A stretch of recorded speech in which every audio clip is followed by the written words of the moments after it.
Hello everyone, आज इस video के अंदर हम बात करने वाले हैं दो कंफ्यूजिंग वर्ड्स के बारे में। और वो दोनों कंफ्यूजिंग वर्ड कौन से हैं? तो पहला वर्ड है यहाँ पर डिसेंट और दूसरा वर्ड है डिसेंट। देखिए, मैंने आपको पहले भी बता रखा है कि जब भी दो वर्ड ऐसे हों जिनका प्रोनाउंसिएशन, जो उच्चारण है वो समान हो, लेकिन उनकी मीनिंग्स और जो उनकी स्पेलिंग है वो डिफरेंट हो, तो इस तरह के जो शब्द होते हैं उन्हें कहा जाता है होमोफोन्स। ठीक है, तो चलिए देखते हैं आज का पहला वर्ड। देखिए, अगर बात करें अपने पहले वर्ड डिसेंट की, DESCENT, तो सबसे पहली बात, ये एक नाउन है और इसका मतलब होता है डाउनवर्ड स्लोप। अब इसका क्या मतलब हुआ? इसका मतलब है उतार। उतार से मतलब एक ढलान जो कि नीचे की तरफ जाती हो।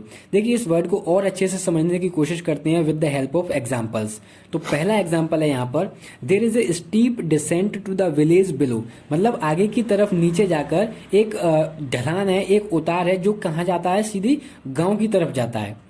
दूसरा एग्जाम्पल है यहाँ पर, passengers must fasten their seat belt prior to descent. अब इसका क्या मतलब हुआ? इसका मतलब है कि जब प्लेन नीचे की तरफ उड़ना स्टार्ट करे, यानी कि लैंड करना स्टार्ट करे, तो उससे पहले ही जो यात्री हैं वो अपना सीट बेल्ट बांध लें।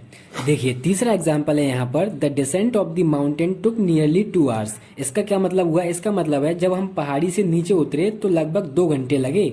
तो ये थे कुछ एग्जाम्पल्स डिसेंट वर्ड के। आई होप आपकी अंडरस्टैंडिंग में यहाँ पर क्लैरिटी आ गई होगी। तो चलिए देखते हैं अपना अगला वर्ड डिसेंट। देखिए, सबसे पहली बात, डिसेंट जो है वो एक नाउन है और इसका मतलब होता है डिसएग्रीमेंट। हिंदी में इसका मतलब है मतभेद। अब मतभेद या डिसएग्रीमेंट से क्या मतलब है? तो देखिए, सपोज मैंने कहा कि 8th क्लास तक के जो स्टूडेंट हैं उनकी जो बैग है, उनका जो वजन है वो 5 किलो से कम होना चाहिए।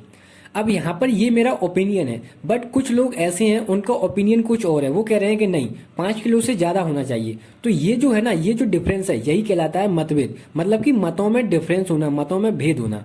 क्योंकि मेरा मत अलग है, मेरा मत है कि 5 किलो से कम होना चाहिए, और उनका मत अलग है, वो कह रहे हैं कि नहीं, 5 किलो से ज़्यादा होना चाहिए। तो यही कहलाता है मतभेद, यानी कि डिसएग्रीमेंट। चलिए इस वर्ड को और अच्छे से समझने की कोशिश करते हैं with the help of examples. देखिए, पहला एग्जाम्पल है यहाँ पर, there is some dissent within the Congress party on these policies.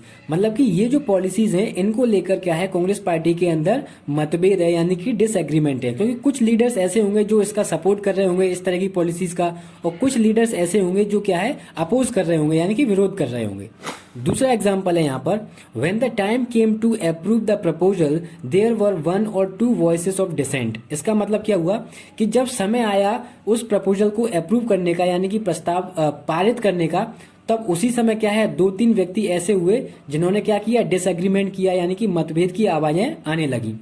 Third example है यहाँ पर, He did everything in his power to suppress political dissent। मतलब कि जब वह पावर में था तो उसने सभी हथकंडे अपना लिए, किसको दबाने के लिए? जो पॉलिटिकल डिसेंट है, जो राजनीतिक मतभेद हैं, उनको दबाने के लिए।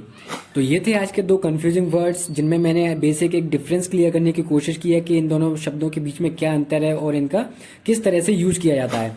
अगर वीडियो अच्छा लगा तो आप लाइक कर सकते हैं अपने फ्रेंड सर्कल में, और अपने छोटे भाई बहनों के साथ इसे शेयर कर सकते हैं। Now it's time to question of the day. आपको यहाँ पर सिंपल इतना बताना है, जो वर्ड है डिसेंट, DISSENT, तो इसका एंटोनिम क्या होगा? लिखिएगा आंसर कमेंट सेक्शन में। I would like to read your answers.